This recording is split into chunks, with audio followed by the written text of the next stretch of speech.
Hello बच्चों, मैं doctor Lakhan Singh Rathore प्रथम नीट मास्टर में आपका स्वागत करता हूं। आज हम प्लांट रेस्पिरेशन के एसर्जन रीजन देख रहे हैं, है ना। तो इसके एसर्जन रीजन क्वेश्चन है, इंपॉर्टेंट चैप्टर है ये, लेकिन इसमें समझ में नहीं आता कहाँ एटीपी लग रही है, कहाँ क्या हो रहा है, क्या क्या बोल रहा है ना। तो इसके क्वेश्चन देखते हैं हम। तो पहला क्वेश्चन एसर्जन रीजन में एसर्जन है ग्लाइकोलिसिस ऑकर्स इन साइटोप्लाज्म। क्या बोल रहा है कि ग्लाइकोलिसिस कहाँ होता है? साइटोप्लाज्म में होता है ना। तो ये बिल्कुल सही है, क्योंकि ये सेल है, सेल के अंदर ये साइटोप्लाज्म है ना, और यहीं पर ग्लूकोज होता है, और ये ग्लूकोज यहाँ पर टूटता है और किस में कन्वर्ट होता है? पायरुविक एसिड में। काय में चेंज होता है? पायरुविक एसिड में। तो ग्लाइकोलिसिस कहाँ हो रहा है? सेल के साइटोप्लाज्म में। मतलब ग्लाइकोलिसिस में जो एसर्जन है वो करेक्ट है। फिर सेकंड क्या बोला? Enzyme for glycolysis are found in cytoplasm. अब ग्लाइकोलिसिस ये जो है ये साइटोप्लाज्म में हो रहा है, तो इसके एंजाइम भी कहाँ मिलेंगे? साइटोप्लाज्म में ही मिलेंगे, क्योंकि यहाँ पर इसके एंजाइम भी मिलेंगे। मतलब दूसरा भी सही है। पहला क्या बोला? साइटोप्लाज्म बिल्कुल सही है। दूसरा enzyme for glycolysis are found in cytoplasm. Glycolysis के एंजाइम भी कहाँ मिलते हैं? साइटोप्लाज्म मिलते हैं। मतलब एसर्जन भी करेक्ट है, रीजन भी करेक्ट है ना, और इसका एक्सप्लेनेशन भी करेक्ट है। क्यों? कैसे पढ़ोगे इसको? फिर पढ़ो। Glycolysis occurs in cytoplasm. Why? तो रीजन क्या आएगा? Due to enzyme for glycolysis found in cytoplasm. तो इसका ऑप्शन आंसर क्या आ जाएगा? Option first, assertion reason both are क्या है? करेक्ट है, and reason is the correct explanation of assertion. उसका करेक्ट क्या कर रहा है? एक्सप्लेनेशन कर रहा है। फिर नेक्स्ट इसके बाद हम बात कर रहे हैं। नेक्स्ट अगर बात करें तो अगला क्वेश्चन हम देख रहे हैं। अगला क्वेश्चन क्या है? The inner membrane of mitochondria contain enzyme of Krebs cycle. क्या बोल रहा है? माइटोकॉन्ड्रिया की जो इनर मेम्ब्रेन है, किसकी बात कर रहा हूं मैं? माइटोकॉन्ड्रिया की इनर मेम्ब्रेन की बात कर रहा हूं। इसमें क्या होते हैं, है ना। तो ये सेल है, ये सेल है, सेल के अंदर हम क्या देख रहे हैं? माइटोकॉन्ड्रिया देख रहे हैं। ये माइटोकॉन्ड्रिया है, और ये माइटोकॉन्ड्रिया की कौन सी मेम्ब्रेन है? इनर मेम्ब्रेन है ना। ये इनर मेम्ब्रेन है माइटोकॉन्ड्रिया की। Inner membrane of mitochondria contain enzyme of Krebs cycle. Krebs cycle यहाँ पर होता है। कहाँ पर होता है क्रेब्स साइकिल? माइटोकॉन्ड्रिया के मैट्रिक्स में। कहाँ पर होता है? माइटोकॉन्ड्रिया के मैट्रिक्स में होता है। और ये बोल रहा कहाँ है? इनर मेम्ब्रेन में। यहाँ पर इनर मेम्ब्रेन में। तो ये इनर मेम्ब्रेन में नहीं होता है। मतलब ये ऑप्शन क्या हो गया? एसर्जन गलत हो गया। फिर क्या बोल रहा है? रीजन क्या बोल रहा है? The mitochondrial matrix contain system involving electron transport. मतलब ये बोल रहा है कि जो सिस्टम माइटोकॉन्ड्रियल मैट्रिक्स में सिस्टम होता है, जिसमें जो काय में इन्वॉल्व होता है? इलेक्ट्रॉन ट्रांसपोर्ट में। तो वो सिस्टम यहाँ पर होता है, ईटीएस। कहाँ पर होता है ईटीएस? माइटोकॉन्ड्रिया की इनर मेम्ब्रेन में। कहाँ पर होता है? माइटोकॉन्ड्रिया की इनर मेम्ब्रेन में। मतलब ये वाला भी क्या है? गलत है। एसर्जन भी गलत है, रीजन भी गलत है। तो इसमें देख लो कौन सा आ जाएगा? फोर्थ वाला, assertion reason both are false. Answer क्या आ जाएगा इसका? डी वाला आंसर आ जाएगा। कौन सा आंसर आ जाएगा? डी वाला आंसर है। इसके बाद में हम नेक्स्ट देख रहे हैं। नेक्स्ट बात करते हैं अगला क्वेश्चन। अगला क्वेश्चन क्या बोल रहा है? Under anaerobic condition. Anaerobic condition मतलब ऑक्सीजन की एब्सेंस है। किसकी बात कर रहे हैं? ऑक्सीजन की एब्सेंस में बात कर रहे हैं एनारोबिक कंडीशन में, है ना। Pyruvate give rise to lactate in some bacteria. Pyruvate क्या करता है? पायरुवेट क्या करता है? लेक्टेट देता है। किसके अंदर देता है? कुछ बैक्टीरिया में। किस में देता है? कुछ बैक्टीरिया के अंदर देता है। देख लेते हैं यहाँ पर, है ना। तो हमने क्या बोला? ये ग्लूकोज है। क्या है? ग्लूकोज है। ग्लूकोज जब ग्लाइकोलिसिस होता है तो यहाँ पर पायरुविक एसिड बनता है। क्या बनता है? Pyruvic acid. और पायरुविक एसिड बन के यहाँ पर एंजाइम लगता है, और यहाँ क्या बन जाता है? Lactic acid. क्या बन जाता है यहाँ पर? लैक्टिक एसिड बन जाता है ना। लैक्टिक एसिड बन जाता है। तो क्या हुआ? ग्लूकोज है, ग्लूकोज से पायरुविक एसिड बना, पायरुविक एसिड से क्या बन गया?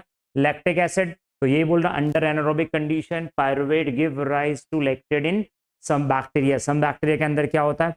सम बैक्टीरिया, सिंपल सी बात है, दही खाया होगा। ये दही खट्टा हो जाता है कुछ दिनों के बाद। क्यों? दही के अंदर क्या होता है? लैक्टिक एसिड बैक्टीरिया होता है, जिसको तोड़ देते हैं। ग्लूकोज है, ग्लूकोज से पायरुविक एसिड है, पायरुविक एसिड में क्या है?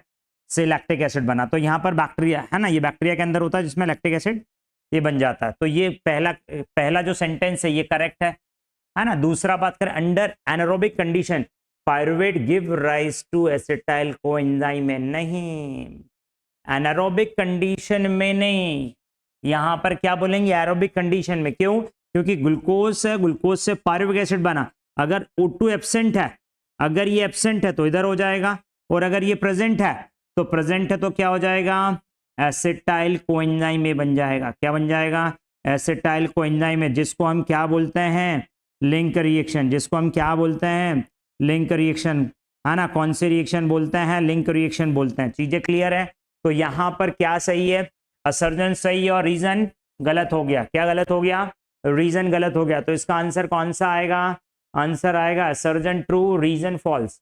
असर्जन मतलब तीसरे वाला आंसर आ जाएगा, थर्ड वाला आंसर आ जाएगा। चीजें क्लियर है? फिर इसके बाद हम नेक्स्ट देख रहे हैं। नेक्स्ट इसके बाद बात कर रहे हैं फिर असर्जन। When carbohydrates are used as a substrate and are completely oxidized, RQ will be 1। मतलब क्या बोल रहा? कार्बोहाइड्रेट को यूज कर रहे हैं हम एज अ सबस्ट्रेट, यूज कर रहे हैं कार्बोहाइड्रेट को। कैसे यूज कर रहे हैं? एज अ सबस्ट्रेट यूज कर रहे हैं। बोले जब सबस्ट्रेट यूज करते हैं तो जो RQ का मान, RQ की वैल्यू 1 आती है। बिल्कुल सही है। क्यों 1 आ रही है? C6H12O6 ग्लूकोज का फार्मूला तो पता ही होगा। इसको जलाने के लिए ऑक्सीजन लगेगी, जब इसको जलाते हैं तो 6CO2 जो कंप्लीटली ऑक्सीडाइज, जितने कार्बन है उतनी CO2 निकलनी चाहिए। अगर जितने कार्बन उतनी CO2 निकल रही है, इसका मतलब कंप्लीटली ऑक्सीडाइज हो रहा है। अब RQ क्या होता है? RQ का अब आपको पता है, नंबर ऑफ CO2 जो निकली है वो अपॉन नंबर ऑफ O2 जो लग रही है, तो 6 लग रही है, 6 निकल रही है, 1 से 1 कट गया, मतलब 6 से 6 कट गया, और क्या आ गया? 1। तो RQ का मान क्या होगा? 1 है, ये करेक्ट है ना। Equal amount of CO2 and O2 are evolved and consumed during the above process। सही है। दोनों प्रोसेस में क्या होता है? इन दोनों प्रोसेस में CO2 इवॉल्व होती है और ये लगती, ये भी करेक्ट है, और इसका करेक्ट एक्सप्लेनेशन भी कर रहा है। मतलब इसका आंसर क्या आ जाएगा? फर्स्ट वाला आंसर है। दोनों सही है, सेंटेंस फर्स्ट भी सही है, सेंटेंस सेकंड भी सही है। क्योंकि 1 क्यों है? जितनी CO2 निकल रही है उतनी ऑक्सीजन लग रही है, तो ये क्या आ जाएगा? करेक्ट हो जाएगा, है ना। फिर नेक्स्ट देख रहे हैं इसके बाद में। नेक्स्ट इसके बाद बात करते हैं, है ना। ये भी अच्छा क्वेश्चन है। Glucose is a respiratory substrate. Glucose respiratory substrate है, बिल्कुल सही है। कार्बोहाइड्रेट, फैट, प्रोटीन तीनों होते हैं, तो ग्लूकोज कार्बोहाइड्रेट है, रेस्पिरेटरी सबस्ट्रेट है। Glucose is oxidized during process of cellular respiration. Cellular respiration के दौरान क्या होता है? ग्लूकोज ऑक्सीडाइज्ड होता है। बिल्कुल सही है। इसके दौरान ग्लूकोज क्या होता है? ऑक्सीडाइज्ड होता है। तो ये बिल्कुल सही है। क्यों? क्योंकि हम रेस्पिरेशन में ग्लूकोज का यूज करते हैं। ये ऑक्सीडाइज होगा जिससे CO2 निकलेगी। तो ये दोनों, ये भी करेक्ट है, ये भी करेक्ट है। अब बोले इसका एक्सप्लेनेशन कर रहा है कि नहीं कर रहा है, तो एक बार फिर पढ़ते हैं। Glucose is a respiratory substrate, it is oxidize during process of respiration. जब रेस्पिरेटरी सबस्ट्रेट है तो ऑक्सीडाइज होगा, और ऑक्सीडाइज हो रहा है, इसलिए क्या है? ये एक्सप्लेन कर रहा है ना। तो both assertion reason are true and reason is correct explanation of assertion। assertion का क्या कर रहा है? ये करेक्ट एक्सप्लेनेशन कर रहा है। मतलब यहां पर आंसर ए आ जाएगा। ए आंसर के बाद में नेक्स्ट देख रहे हैं। नेक्स्ट हम बात करें, नेक्स्ट क्या बोल रहा है? assertion in glycolysis glucose undergo partial oxidation. मतलब ग्लाइकोलिसिस में क्या होता है? ग्लूकोज का पार्शियल, पूरा नहीं टूटता है। कैसे टूट रहा है? आधा टूट रहा है। देख लेते हैं आधा कैसे टूट रहा है ये, है ना। तो यहां पर अगर हम बात करें, यहां पर ये ग्लूकोज है, ग्लूकोज टूटा तो यहां पर क्या बनेगा? पायरुविक एसिड बनेंगे, 2 मॉलिक्यूल बनेंगे पायरुविक एसिड। ग्लूकोज के पास में 6 कार्बन है, 6 कार्बन है। पायरुविक एसिड के पास में कितने कार्बन है? 3 कार्बन है। अरे कितने कार्बन है? 3 कार्बन है। यहां पर भी कितने कार्बन है? 6। मतलब ये टूटा, कंप्लीटली नहीं टूटा, आधा आधा, 2 कंपाउंड 2 कंपाउंड, 3 कार्बन के 2 कंपाउंड, तो पार्शियल ऑक्सीडेशन हो रहा है, आधा टूट रहा है। तो ये क्या हो जाएगा? सही हो जाएगा, है ना। फिर इसके बाद में हम बात करें, नेक्स्ट हमारा क्या है? इसके बाद में हम बात करें region glycolysis CO2 is formed at end. मतलब ग्लाइकोलिसिस में अंत में CO2 बनती है। ग्लाइकोलिसिस में ये देखो ना, 6 कार्बन है, 3 कार्बन के 2 मॉलिक्यूल बन गए, कहीं पर CO2 निकली नहीं है। अगर CO2 निकलती तो कार्बन का अमाउंट क्या हो जाता है? नंबर कम हो जाता है। इसका मतलब क्या है? इसका मतलब ये है कि ये गलत है। क्या गलत है? क्या गलत है? रीजन इसका गलत है। चीजें क्लियर है? मतलब एसर्जन सही है, रीजन गलत है। अब इसमें कौन सा? सी वाला आंसर है।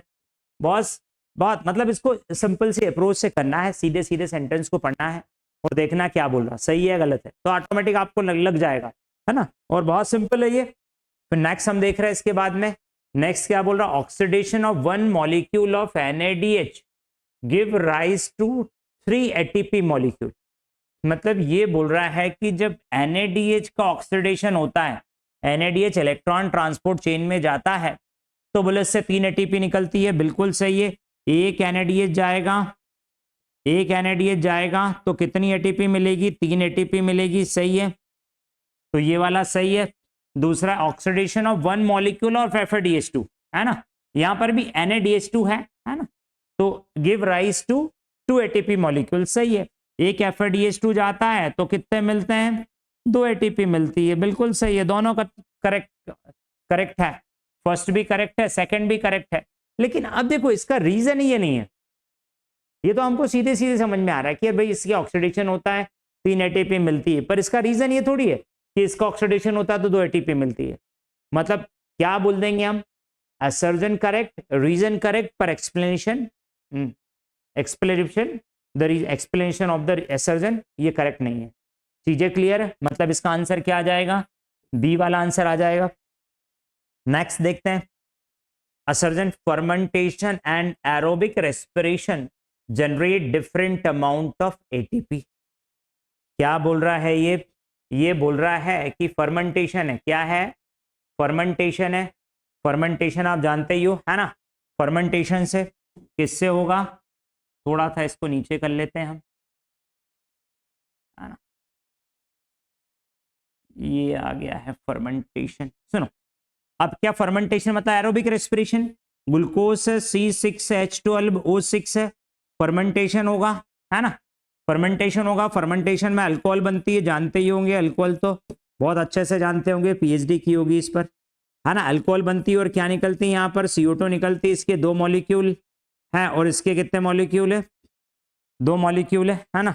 ये ग्लूकोज टूटता है और इससे ये सब चीजें निकलती है, ठीक है। तो अब यहां पर बोल रहे हैं एरोबिक रेस्पिरेशन में, है ना, aerobic fermentation, aerobic respiration generate different amount. हाँ सही है। इसके अंदर कितनी ATP निकलती है? 2 ATP। इसके अंदर कितनी ATP? 2 ATP। ग्लूकोज है C6H12O6, अगर एरोबिक रेस्पिरेशन होता है 6 CO2 निकलती, यहां पर कितनी मिलती? 36 ATP। तो 36 ATP मिल रही है, तो ये बोल रहा डिफरेंट अमाउंट है, अलग अलग मात्रा। तो बिल्कुल सही है, अलग अलग मात्रा। इसमें 2 ATP, इसके अंदर क्या है? 36 ATP है। सही है। फिर क्या बोला? Fermentation leads to partial breakdown of glucose. सही। क्यों सही है? क्योंकि इस ग्लूकोज में 6 कार्बन है, लेकिन यहां पर 2 ही CO2 निकली है, पार्शियल ऑक्सीडेशन हुआ है। यहां पर क्या हुआ है? पार्शियल ऑक्सीडेशन है, तो यहां तक करेक्ट है। Where is aerobic respiration leads to complete breakdown of glucose. Glucose का कंप्लीट ब्रेकडाउन हो रहा है, 6 CO2 निकल रही है और H2O निकलता है, यहां पर H2O भी निकलता है। चीजें क्लियर है? Which generate more amount of energy, जिससे यहां पर ज्यादा अमाउंट में क्या निकलती है? एनर्जी निकलती है। मतलब हम यहां पर बात करें तो दोनों सही है। दोनों मतलब कौन सही है? पहला भी सही और क्या है? दूसरा भी सही है, और उसका एक्सप्लेनेशन भी करेक्ट है। आ गया? तो इसका आंसर क्या आ जाएगा? इसका आंसर क्या आ जाएगा? फर्स्ट वाला। क्यों? डिफरेंट ATP मिल रही है। डिफरेंट ATP क्यों मिल रही है? क्योंकि इसका कंप्लीट ऑक्सीडेशन हो रहा है, इसलिए यहां पर एनर्जी ज्यादा जनरेट होती है। इसका पार्शियल ऑक्सीडेशन हो रहा है, इसलिए यहां पर एनर्जी कम जनरेट होती है। चीजें क्लियर है? फिर इसके बाद में हम नेक्स्ट बात कर रहे हैं। नेक्स्ट हमारा क्या है? अगला, respiratory pathway nowadays respiratory called as amphibolic pathway. कौन सा पाथवे है? एम्फीबोलिक। एम्फीबोलिक मतलब जिसके अंदर दोनों हो, दोनों हो मतलब कैटाबॉलिज्म एज वेल एज दोनों हो। क्या क्या हो? एनाबॉलिज्म। मतलब जिसके अंदर दोनों हो उसको क्या बोल देंगे? एम्फी मतलब both. Amphibolism, amphibolic pathway, amphibolic pathway. तो रेस्पिरेटरी पाथवे कैसा? एम्फीबोलिक पाथवे, दोनों चीजें होती है। अब बोले यार ऐसे कैसे एम्फीबोलिक पाथवे बोल रहे हो? देख लेते हैं हम एम्फीबोलिक पाथवे इसमें, है ना। हम क्या देख रहे हैं, इसका एम्फीबोलिक पाथवे देख रहे हैं। तो देख लेते हैं यहाँ पर एम्फीबोलिक पाथवे, आपने पढ़ाई होगा, है ना। ग्लूकोज होता है, ग्लूकोज हमने खाया, ग्लूकोज टूटता है, ग्लूकोज 6 फॉस्फेट सारी चीजें बनती है, ग्लिसरेल्डिहाइड 3 फॉस्फेट बनता है। यहां पर और हम आगे जाते हैं तो यहां पर और क्या बनेगा, रिएक्शन होती जाएगी, यहां पर एसिटाइल कोएंजाइम ए बन रहा है। क्या बन रहा है, एसिटाइल कोएंजाइम ए बनता है। और ये जो एसिटाइल कोएंजाइम है इधर जाता है तो इससे अमीनो एसिड बन जाते हैं। क्या बन जाते हैं, अमीनो एसिड, और इनसे कौन बन जाते हैं, प्रोटीन बन जाते हैं। क्या बन जाते हैं, कुछ समझ में आ रहा है, नहीं आ रहा है, क्या बोल रहा हूं।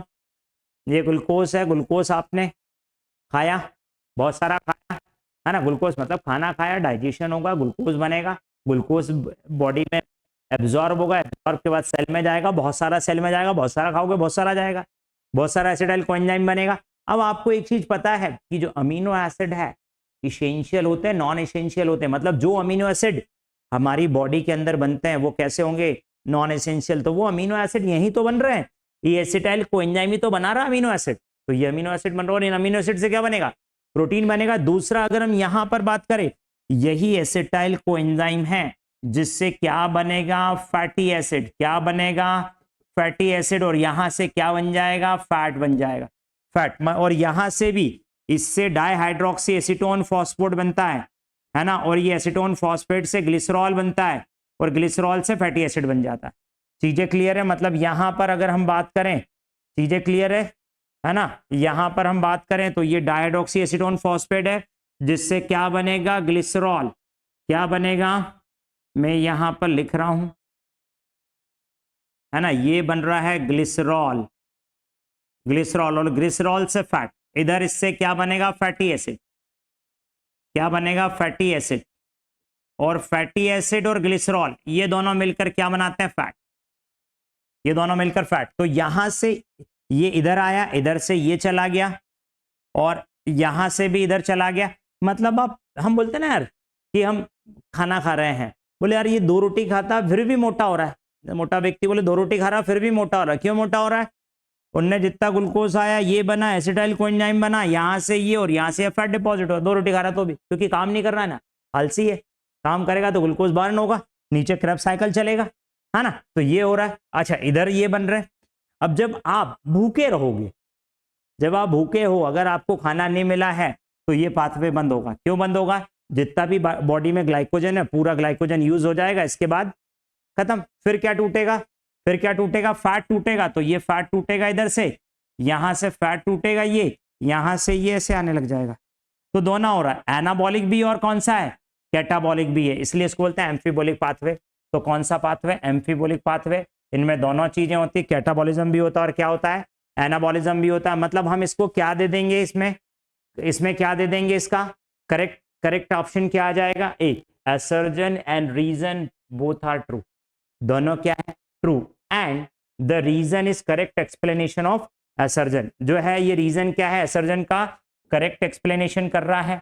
चीजें क्लियर है, चीजें क्लियर है। इसके बाद हम नेक्स्ट देख रहे हैं, अगला, carbohydrate are used first by most cell. मतलब ये कि जो अधिकांश सेल है उनको कार्बोहाइड्रेट पसंद है, बिल्कुल सही है, क्योंकि हर उसमें जो रेस्पिरेटरी पाथवे है, ग्लाइकोलिसिस है, उसमें फर्स्ट स्टेप से ग्लूकोज या फ्रक्टोज ही एंटर करता है। और ग्लूकोज फ्रक्टोज क्या है, कार्बोहाइड्रेट है। इसका मतलब ये पहला, ये क्या है, सही है सेंटेंस। दूसरा, oil never used in respiration, बिल्कुल सही है। प्योर ऑयल या प्योर फैट का रेस्पिरेशन में यूज नहीं होता है।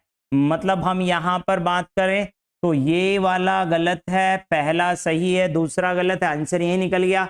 मतलब हम क्या बोलेंगे, असर्जन ट्रू, रीजन फॉल्स।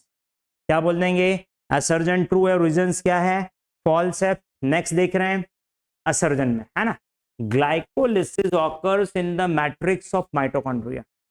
देख लेते हैं, मैं यहां पर सेल की बात कर रहा हूं, सेल के अंदर कहां पर होता है ना। तो ये सेल है, सेल के अंदर ये माइटोकॉन्ड्रिया है। सेल का स्ट्रक्चर तो आपने देखा ही होगा, है ना। तो क्या बोला, glycolysis in matrix of mitochondria. ये मैट्रिक्स है, ये क्या है, मैट्रिक्स है। इस मैट्रिक्स में क्या चलता है? Krebs cycle. क्रेब्स साइकिल चलता है। ग्लाइकोलिसिस कहाँ चलता है? साइटोप्लाज्म में। ये साइटोप्लाज्म है और यहाँ पर क्या चलता है? ग्लाइकोलिसिस चलता है। क्या चलता है? तो ग्लाइकोलिसिस कहाँ चलता है? ग्लाइकोलिसिस चलता है कहाँ पर? ग्लाइकोलिसिस साइटोप्लाज्म में। तो और ये कहाँ बोल रहा? माइटोकॉन्ड्रिया के मैट्रिक्स में, मतलब ये वाला गलत है। दूसरा क्या बोला? Krebs cycle present on the cristae. अच्छा, ये जो क्रिस्टी है, ये जो मैंने बनाई है, ये क्रिस्टी है। इस क्रिस्टी पर ऑक्सीसोम होते हैं। क्रेब्स साइकिल तो यहां चलता है, तो ये भी क्या है? गलत है। दोनों गलत हो गए। दोनों गलत हो गए मतलब कौन कौन सा? अब यहां पर कहीं पर ऑप्शन दिया है क्या? है ना, glycolysis occurs in matrix of mitochondria, गलत। Krebs cycle present on the cristae of mitochondria, नहीं, मैट्रिक्स में होता है। तो दोनों गलत है। तो अब यहां पर कोई आंसर नहीं है, है ना। तो इसको क्या करो, इसको चेंज कर दो। क्या करते हैं इसको? यहां पर इसको कट करके यहाँ क्या कर दो? फॉल्स, है ना। एसर्जन फॉल्स, रीजन ऑल्सो फॉल्स। एसर्जन और ये बट को हटा दो। एसर्जन एंड रीजन फॉल्स। चीजें क्लियर है? तो यहाँ ऑप्शन हमने चेंज कर दिया और ये इसका आंसर हमने ये लगा दिया। चीजें समझ में आ रही है ना। तो यहाँ पर ये चीजें देखो, जहां आपको लगे कि यार ये ऑप्शन गलत है, मेरा कॉन्सेप्ट जो है वो सही है, क्योंकि मेन चीज आपके कॉन्फिडेंस पर डिपेंड करती है। आपका कॉन्फिडेंस क्या बोलता है? फाइनल एग्जाम में जब हम बैठते हैं तो फाइनल एग्जाम में हमारे कॉन्फिडेंस पर ही चीजें होती है। आगे अगर हमें लगता है हमारे कॉन्सेप्ट क्रिस्टल क्लियर होना चाहिए, ऑप्शन जो दे ठीक है, हमारे कॉन्सेप्ट क्लियर होंगे तो आप ऑटोमेटिक उसको फाइंड आउट कर लोगे ऑप्शन को। चीजें क्लियर है? तो ये यहाँ पर फोर्थ है। नेक्स्ट हम देखते हैं। नेक्स्ट हम बात करें, yeast cell have alcoholic fermentation. Yeast cell के अंदर क्या होता है? एल्कोहलिक फर्मेंटेशन होता है। बिल्कुल सही है, अल्कोहल बनती है। अल्कोहल तो आप जानते ही होंगे, है ना। तो यीस्ट सेल के अंदर अल्कोहल बन रही है, तो अल्कोहलिक फर्मेंटेशन है, ये करेक्ट है। फर्मेंटेशन इज एरोबिक प्रोसेस, गलत है। फर्मेंटेशन कैसी प्रोसेस है? फर्मेंटेशन एनारोबिक प्रोसेस है, मतलब ये यहां पर गलत हो गया। आंसर क्या आ जाएगा? असर्जन ट्रू है और रीजन क्या आ जाएगा? फॉल्स आ जाएगा। तो इसका आंसर क्या आ जाएगा? तीसरा आंसर है ना। और देख लेते हैं। अच्छा, ये वाला है, देखो जब अब ये जो क्वेश्चन है, ये क्वेश्चन क्या बोल रहा है? द थ्री बॉक्सेस, तीन बॉक्सेस दिए हैं। This diagram represent the three major biosynthetic pathway. तीन मेजर बायोसिंथेटिक पाथवे बता रहा है in aerobic respiration. Aero, net, reactant और प्रोडक्ट। क्या बताना है? ये जो एरो में यहाँ जो एरो दिया है, चीजें क्लियर है? यहाँ पर जो एरो दिया है, इस एरो में क्या क्या नेट, रिएक्टेंट क्या है ना। 4 नंबर है, 8 नंबर है, 12 नंबर है।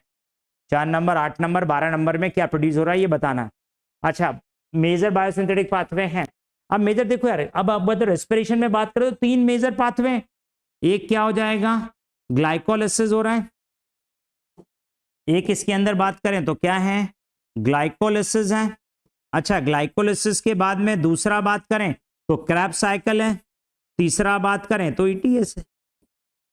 मतलब 3 मेजर पाथवे हैं। क्या क्या? ग्लाइकोलिसिस है, क्रेब्स साइकिल और कौन है? ईटीएस है। तो हम बोल रहे हैं ये ग्लाइकोलिसिस है, ये क्या है? क्रेब्स साइकिल है। ग्लाइकोलिसिस जी, क्रेब्स साइकिल है ना, क्रेब्स साइकिल है। तो ये जी से ग्लाइकोलिसिस, के से क्रेब्स साइकिल और ये क्या है? ईटीएस है। 3 पाथवे हैं। अब इन तीनों पाथवे में अब देखो इसका answer NADH, ATP, H2O, FAD plus या FADH2 क्या प्रोड्यूस होता है। तो अब इसमें देख लेते तीनों में ऐसा कौन सा कॉमन है जो तीनों में प्रोड्यूस हो रहा है ना। तो अब यहां पर देखते प्रोड्यूस हो रहा है। अब देखो अगर NADH की बात करें तो इसमें NADH प्रोड्यूस होता है, सही है। इसमें NADH प्रोड्यूस होता है, सही है। लेकिन इसमें NADH प्रोड्यूस नहीं होता, इसमें NADH लगता है। तो ये नहीं आएगा, पहला नहीं आएगा। दूसरा देख लो ATP, तो पहले में ATP, ग्लाइकोलिसिस में ATP प्रोड्यूस होती है, क्रेब्स साइकिल में भी ATP प्रोड्यूस होती है और ETS में भी ATP प्रोड्यूस होती है। मतलब दूसरा क्या आ जाएगा? सही है। चीजें क्लियर है? यहां पर वाटर, यहां पर देखो यहां वाटर लगता है, यहां वाटर लगता है ना। इसमें भी वाटर लगता है, इसमें वाटर इनॉल है, निकलता है। तो ये भी नहीं आएगा। मतलब तीनों के अंदर बात करें तो ये और FADH2 तो इस केवल क्रैब इसके अंदर रहता है, किसके अंदर, क्रैब साइकिल में लगता है। मतलब यहां पर अगर बात करें तो आंसर क्या आ जाएगा, सेकंड वाला एटीपी। एटीपी तीनों के अंदर प्रोडक्ट है, तीनों के अंदर एंड प्रोडक्ट है, वाटर एंड प्रोडक्ट नहीं है, वाटर एंड प्रोडक्ट नहीं है। चीजें क्लियर है ना। तो ये प्रोडक्ट है, रिएक्टेंट या एंड प्रोडक्ट है। चीजें क्लियर है ना। तो यहां तक हमने देख लिया, यहां पर ये खत्म हो जाता है रेस्पिरेशन वाला। Thank you so much. प्रथम है तो भरोसा है, भरोसा है तो सफलता है।